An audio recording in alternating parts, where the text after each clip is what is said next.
Y entonces ahí es como que reaccioné.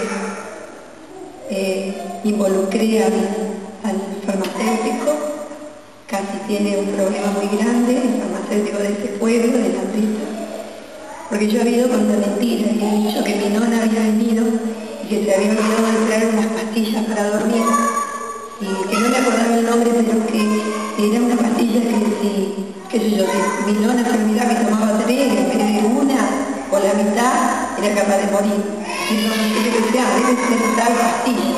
Y me la dio de confianza, me dice, bueno, mañana, por favor, deben la orden archivada. Y yo, así que ese farmacéutico por mucho tiempo ni me miraba, ni me saludaba, porque yo había prometido mucho.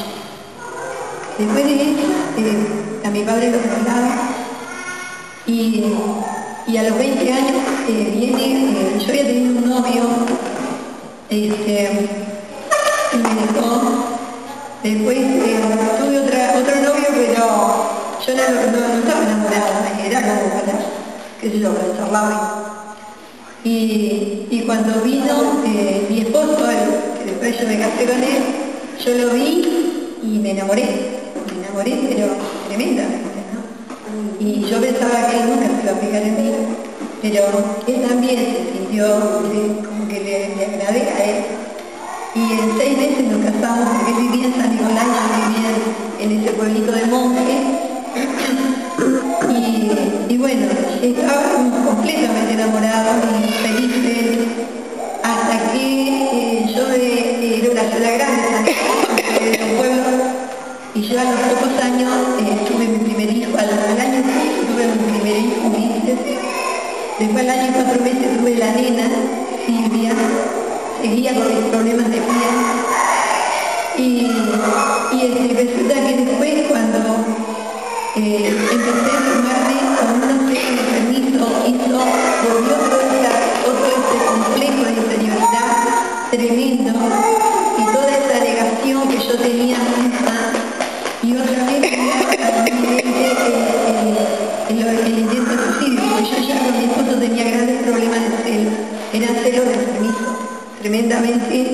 Él llegó a ser un tormento, yo llegué a ser un tormento para mi esposo, porque él trabajaba en una empresa, grande somista, era de relaciones públicas, o sea que él siempre andaba bien trajeado, bien perfumado, y yo estaba celos de permiso, que él venía a casa, llegaba de trabajo, y me decía, hola, ¿cómo estás?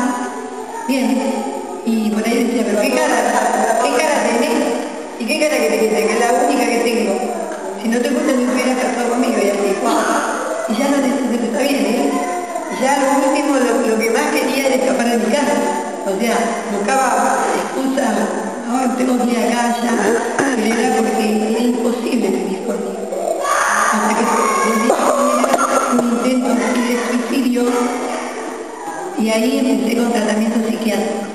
Y el psiquiatra me decía, pero no puede ser que en un momento me dijo que no creas en Dios. Y hoy decía ella que la mamá parecía endemoniada, ¿no? Bueno, yo creo que yo estaba endemoniada, porque en ese momento que el médico me habla de Dios, yo me paro frente al escritorio así del médico y le digo, mire, por favor, si usted no tiene cómo curarme, cómo aliviarme, me lo dice, pero no me venga con esas estupideces de Dios, cielo, infierno, eso no existe para mí. Entonces él me dice, no, perdóneme, lo que pasa es que yo soy católica, mi esposa es protestante, y entonces yo le decía, porque es una ayuda, pero yo no creía. Y al poquito tiempo yo estaba embarazada, tengo a mi bebé, la tercera, y cuando Natalia tenía más o menos 3 meses, mi familia, mi hogar era ya un infierno, ya estábamos casi a punto de separarnos, y viene una cuñada y me invita a la reunión. Y yo acepté, y por el que no me daba no sé qué decir, porque ella había salido con un gran problema, y estaba bien, entonces acepté a eso. Y bueno, fui en una visita muy humilde, ahora en el último tiempo, si no me gusta, me mando a mudar. Era muy boca sucia, tremendamente boca sucia. Y resulta que cuando acordé estaba sentada en el campo con mis 3 chicos. El mayor que tendría 4 años y medio, 3 años y medio, y la bebé que tenía 2 meses y medio, 3. Y de ahí en más cantaban un coro, como ahora cantamos. Y uno de los coros era una mirada de fe la que puede salvar al pecador. Después la otra era en la cruz yo primero vi la luz. Y después otro corito así semejante. Y el Señor fue trabajando en el interior. Era tremendo. Era una cosa dentro mío que yo misma no me lo explicaba. No me explicaba lo que me estaba pasando en ese momento. Cuando salí de ahí era un día martes y le comenté a mi esposo, ¿podemos ir el sábado a San Lorenzo, donde estaban mis padres? Y me dice, bueno, no lo teníamos pensado, pero bueno, está bien, vamos. O sea que está ese refrán que dice algo, hay que correrlo para no pensar. En vez de era como que me daba el gusto. Fuimos, pero yo lo que quería era mirarlo nosotros con mi papá, que hacía años y años que yo no lo miraba a nosotros. Y pedirle a pesar de lo que él había sido, en ese momento no me importó. En ese momento yo pensaba, ¿qué habrá pasado con mi padre? ¿Cómo? Yo no lo conocía, porque no sabía realmente su niñez, su adolescencia, para que hubiera sido una persona tan irresponsable, tan inmaduro, que nunca se supo hacer cargo de la familia. Él hacía su vida. Tenía 5 mujeres, que yo era la mayor, y tenía 4 hermanas. Yo nunca vi que mis padres se amaran, se quisieran, se respetaran. Así que yo le pedí perdón. Él me dice, ¿pero de qué te tengo que perdonar? Yo, porque no sabía lo que había dentro mío. Es más, cuando murió mi novio, él un día se acercó como queriéndome consolar, porque yo estaba al lado del cajón y lloraba. Y yo en ese momento le dije, lo miré y le digo, no. Y así que me soltara, yo tenía 18 años, y yo, ¿sabés qué pasa? El que acaba de morir hoy era mi padre. Él es mi padre.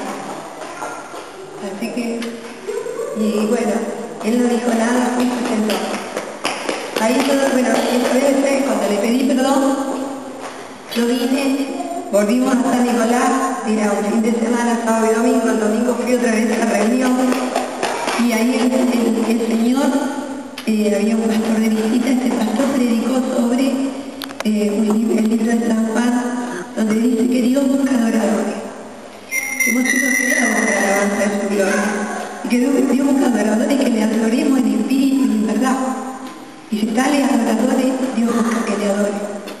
Y este pastor decía que hay muchas iglesias, muchas congregaciones, que se acostumbra uno a ir, y que ya llega un momento que uno que no adora de verdad, ¿no? Y que a lo mejor se asemeja la iglesia a una gran jaula de oro, que solamente repite lo que escucha. Y después el pastor se acercó y me dijo que el Señor quería bendecirme. Ahí alguien me agarró la bebé y yo no podía decir, él me decía, dígale gracias a Dios, gloria a Dios. Yo no entendía nada. Y él entonces empezó a orar por mí. Y yo ahí caí de rodillas y se vinieron mis hijos, Ulises y Silvita, que eran chicos. Les pedí perdón, pero lloraba de los talones, me salía, gritaba, lloraba a los gritos en ese lugar, a los gritos. Y después, cuando volvíamos con mi esposo estaba en la vereda, se había quedado cerca del coche, lo llaman para que me venga a buscar, y él creía que yo ya me había vuelto loca, como estaba con psiquiatra y todo, con medicación y todo eso. Cuando iba me dice, Ana, vos me decís una palabra, yo no me voy a meter todo preso a esto. No, yo tenía 27, en el auto ya los gritos. No, tengo 27 años y es la primera vez en mi vida que soy feliz.